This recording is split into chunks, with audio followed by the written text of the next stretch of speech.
మీకందరికీ తెలియాల్సింది, చరణ్ స్కూల్కి వెళ్ళేటప్పుడు నాకు తెలుసు. ఆ రోజు నేను అనుకున్న చరణ్ రాణించాలి అని. ఈరోజు నేను గర్వంగా ఫీల్ అవుతున్నా. నా కళ్ళ ముందరనే స్కూల్ నుంచి కాలేజ్ నుంచి రియల్ లైఫ్ నుంచి రియల్ స్టార్ లాగా ఫిల్మ్ ఇండస్ట్రీలో రాణించి ఈరోజు RRR ద్వారా ఆస్కార్ అవార్డుని సాధించి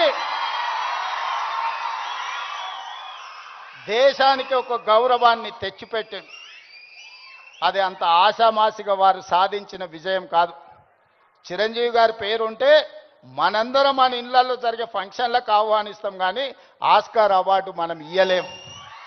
కష్టపడ్డాడు కాబట్టి, రాణించుండు కాబట్టి ఈరోజు ప్రపంచమే ఆస్కార్ అవార్డు ఇచ్చి ఒక యువమిత్రుణ్ణి గౌరవించింది.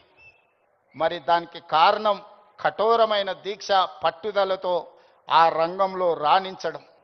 అందుకే మీ అందరికీ ఈరోజు సినిమాలలో వాళ్ళు పోషించే పాత్రలు కాదు, రియల్ వాళ్ళ లైఫ్ని ఆదర్శంగా తీసుకోండి.